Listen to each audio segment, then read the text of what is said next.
Hello, Chesaray. It's so good to see you. And of course, you and I are old friends, but I haven't spoken with you in a while now.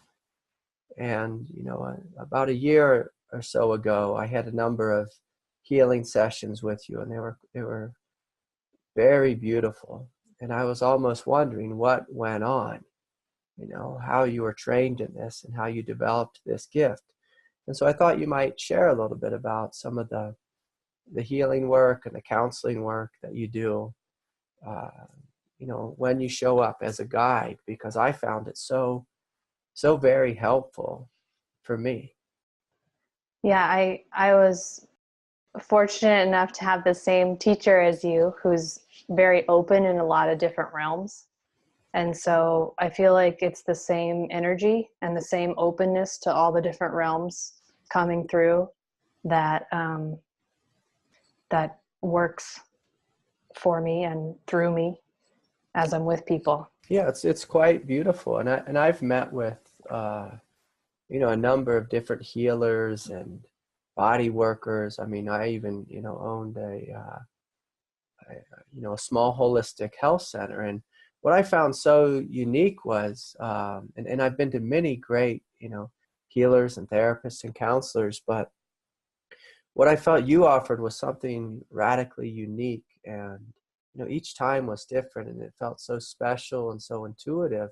And I've never seen someone work the way you work, where you give yourself full permission to go with whatever it is that's happening within me, or whatever it is that the energy's calling for. I found it so beautiful, and so I've referred many friends to you, and they've always been deeply touched.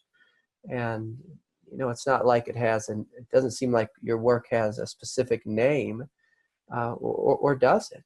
Correct me. Yeah, it doesn't have a name. It has a feeling tone that's very common. And actually the painting that I just did this painting, and it's the closest thing I can come to the expression of the energy that comes forward.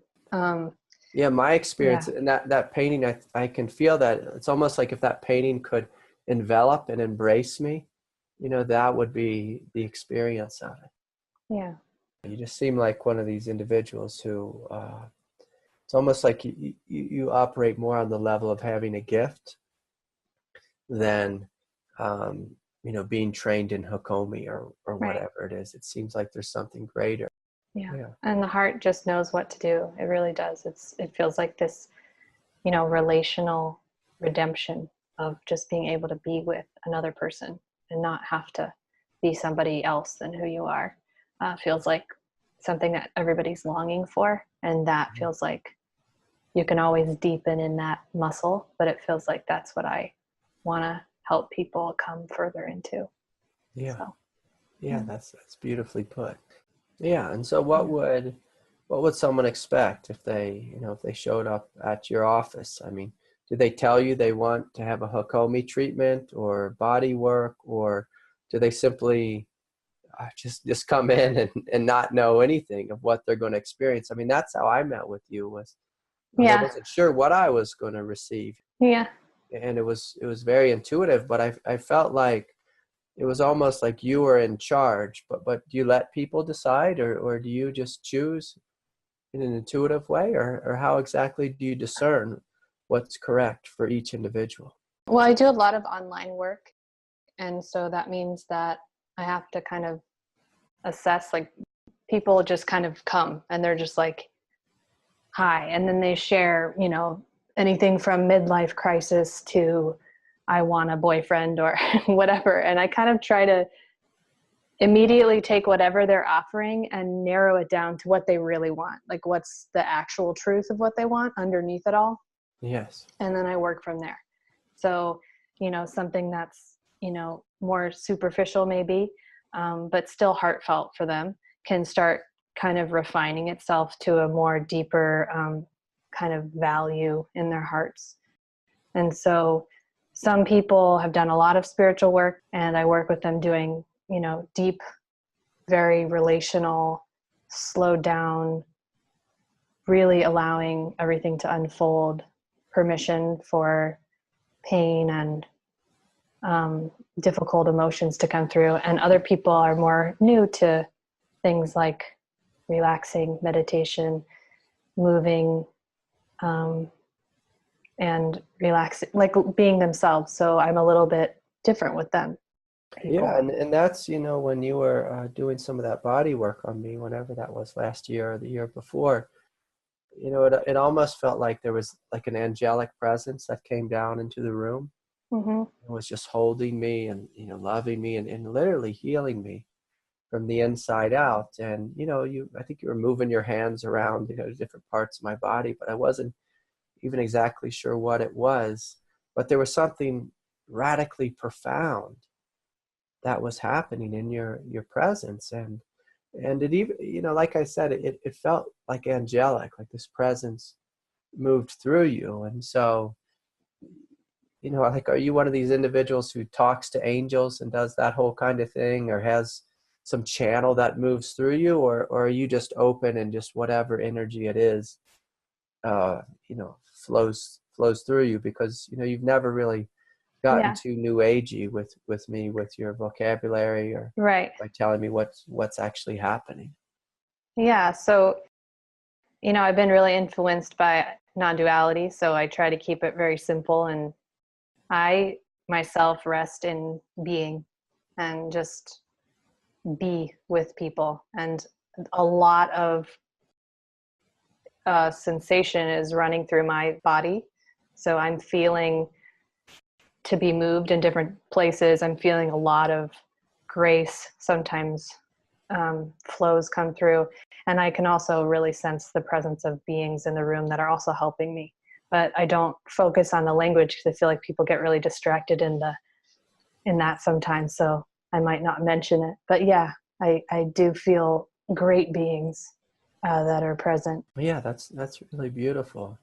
And it's funny, because I tend to be really cautious about, who I meet with, and but of course we're old friends, and there was just this feeling of trust in the room. And to me, of course, I would welcome it if you said this angel was here or that angel. But, like you said, it doesn't always matter. And I think a lot of, people in the healing world, they get all caught up with, oh, Archangel David came, or, whatever it was. But what I liked about you is it was just like this simplicity to it.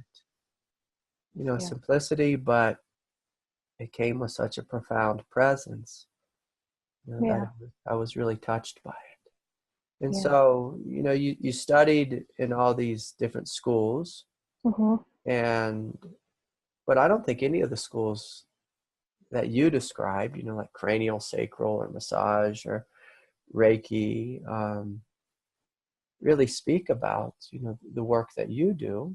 Those things have been kind of like tools that I can use if they're like, kind of like my toolbox, but I don't live there.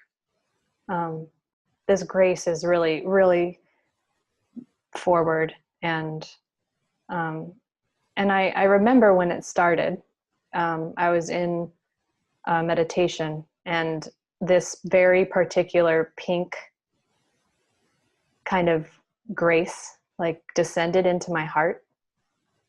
And I'd never felt that type of love before in my whole life. Sometime around that time, I'd also met Amachi. And so I've just been a real love junkie, and not like relational love, this love that is Yeah, no, of here. course. And I can see that about you. Yeah. I know that about you, that you're kind of just oozing Yeah. with love, but Yeah. of course not, not chase. Yeah, not that kind of thing. But Yeah. yeah, and I think it's so true what you're saying, just that feeling of love just pouring out of you. Yeah. And like I was describing, it just felt for me so angelic. Each time it was a little bit unique and different, but yes, that quality of love just seemed to flood the room. And so you were sitting in meditation, and you had recently met Amma, and you felt this energy come through. And then at what point did you know to start sharing this?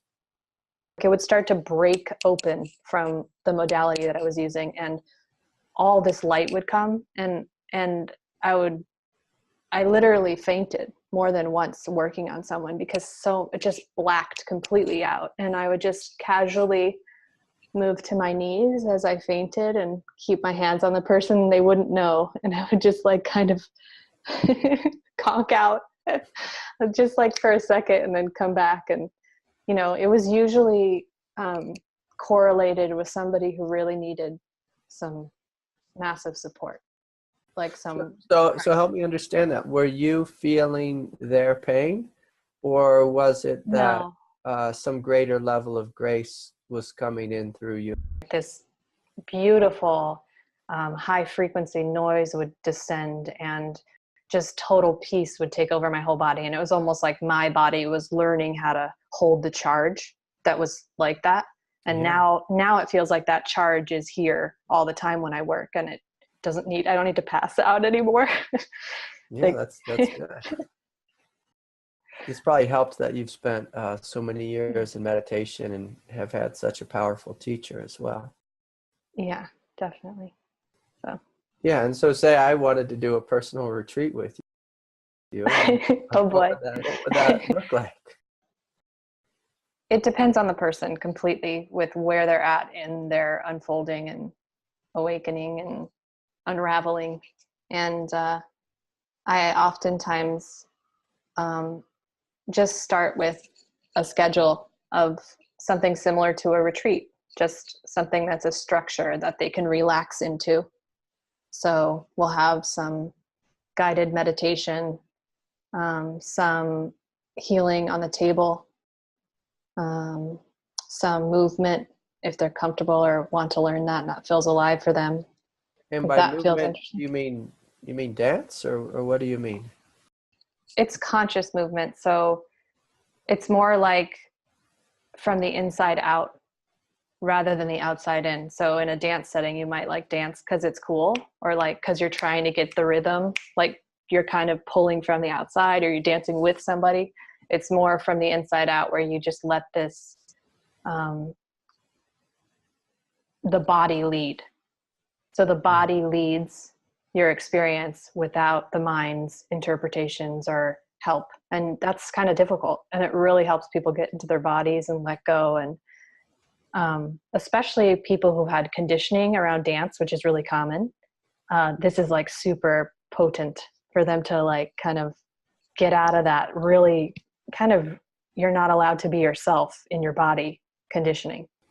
Yeah, I mean it's rare in life that someone would see us as fully as you as you see others, and it's Yeah. rare that we're given an opportunity to unravel like that. Yeah. And that's quite a gift that you're offering. It's really unique as well. For sure. And so, And say someone, they showed up and they just wanted counseling support from you. Mm-hmm. And they say they have a demon of, whatever, addiction or anxiety, or, Mm-hmm. they're having, I don't know, overwhelming spiritual experiences. And so how do you work with individuals? This energy will kind of bring up stuff to the surface that's becomes more obvious of what wants to be explored. Sometimes it's how much somebody can resource in themselves, how much someone can be big and joyful and proud and radiant and gorgeous. And that can be what we explore. And sometimes it's something difficult and painful and real, and their family, their kid, their ex that they have to still deal with, or whatever the struggles of real life. And so I just try to really bring it back to, it's like I kind of feel into with it, because I'm so sensitive from working with people on the table for so long. It feels like I just feel into this essence, and kind of when it sparks, I can kind of feel the aliveness in people when it's happening. And I kind of, it's like, kind of calling it out and supporting that to come out through the darkness. and envelop the darkness and soothe the darkness. And so, Chesaray, what sparked, this movement in you, and what got you on the path, and, how'd you come to be where you are today? Have you always been one of these deeply spiritual individuals, talking to angels and, living in these other realms? Or was this something that woke up when you were 12 or 18 or 22? Or I had a sense that something was real, and what I was seeing around was not it. Like how people were behaving and kind of pretending to be like, but being really serious. And so there was kind of like this angst or this seeking or this, like, what's really real? I remember that question coming up when I was really little, like I'm feeling into like 5, like I was like, what's really real? Like, and when I was a teenager, I was really into, I'd be the one at the party, like talking to people about, their feelings. And I don't know, I always just kind of wanted to get under the skin of something, even though I didn't know what I was looking for. yeah. And I had an experience in an altered state of perception, I think smoking pot, that kind of shifted. That was probably like my first, like, oh, it's not just like this. It can be different. And everything dissolved and I thought I was dead. And I walked around like that for 3 days and I had like no orientation. It was totally traumatic. Wow. How old were you? Like 14. Wow. And people visited my class that were Buddhist. I took a comparative religions class and I meditated for the first time when I was 16. And for some reason, I felt a lot of peace, like a lot of peace. And I remember we're just sitting on the floor and the floor was all dirty and there was no external reason why at a public, dingy like trailer classroom that I should be feeling peace. And so I said, oh, there was something that was like, oh, there's something I can find that does not have to do with the outside. Yeah. There's something. So yeah, I mean, that would be the beginning. I took a semester abroad in India where I learned meditation, and that shifted my life. That was probably a really big deal, huh? Where'd you go? I lived in Bodh Gaya, which is where the Bodhi tree is for Buddhism. So you probably know that. But the pilgrims come from all over the world, and they travel there. And we went through different Buddhist traditions. So first we had a monk teaching old school Vipassana, just come live with us. And we were immersed with classes and meditation practice and lectures from him. And then after several weeks, we completely were immersed in Zen, just old school Zen with the stick. And he was amazing. Like he was totally free, very Zen. And then, we would have dinner after and he would just, this laughter would just be like the sun. Yeah. And then Tibetan Buddhism for the last, month or so of that structured setting. And Choki Nyima Rinpoche came, who's like a popular guru in the Tibetan tradition. And he came and he was living with us and he just had this laugh that like he would come in the room and everyone would bow and get all serious and he would just start laughing. Like it just was such a good example of just the joy that doesn't have to be so serious. And so after that, I studied with nuns that had been in solitary retreat for over 3 years. And I would talk to all these nuns that had been in solitary retreat, like in a forest for like 7 years, 5 years, 12 years, 10 years. I didn't even know what I was doing, but I know that it changed my life. It completely redirected everything to like, oh, this is what I'm doing. Everything else is secondary. And so then after that, you just come back to the United States and then what happens then? Because that's not the end of the story. Before I went to India, I had traveled with my parents or my mom to like 50 different countries. And it was always about like new experiences and new things. And I didn't travel after I went to India, like at all. Like I just was like, I'm done. It's all internal. Yes. And so I learned a lot about wellness and raw food and Chinese medicine. I learned a lot of like health stuff to try to get it all that way. Like Yeah. I was going to like eat my way to God. Yeah. And how did that work out? And that didn't work. That sounds pretty hilarious. Like I slept on the floor in my parents' house. I slept on the floor even visiting my grandparents. Like I was like very strict and had a really strict diet and just I just read spiritual books. Like they'd be like, hey, Chaz, you want to go to dinner? And I'd be like, like, I don't know. I just thought I was really getting on to something. Um, looking back, it's really funny. I found myself living in a bus on the side of the road that I purchased, a veggie oil bus in Santa Cruz. And I was studying a lot of Buddhism at the time. And I remember getting so frustrated because I was trying to figure it out with my mind. Like I was like, I'm going to get this thing just like I've gotten everything else in life. And there was this, and I couldn't take it anymore. This Buddhist thing that I was at, it just didn't feel right. Like something about all the things I had to remember and the 8 noble things. And for me, I was just like, well, I'm not getting it.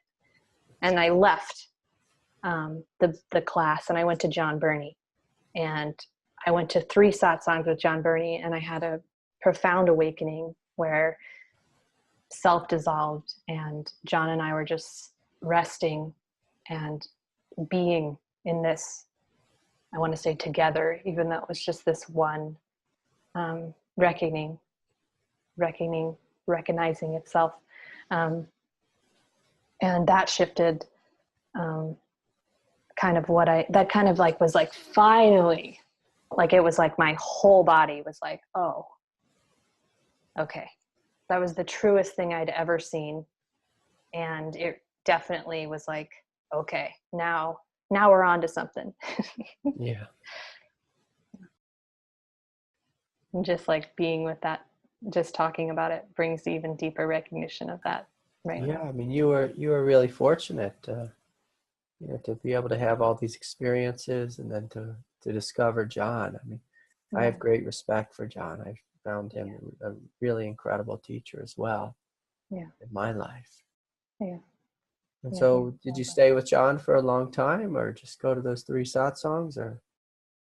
I kept going when I lived there, and then I had sessions with him like every week on the phone for a little bit until I found my teacher in Colorado that had class every week. And I did a little bit of both, and I met another kind of spiritual counselor, mentor that I met with quite a lot too. So I was really engaged. I did a lot of retreats. Like I did a lot of Vipassana retreats, just like noticing sensations and just burning and just getting all that stuff out with a lot of counseling for myself, like just a lot of unraveling, and was in a state of constant unraveling for several years, probably like 4 years of consistent everyday unraveling, which was really intense.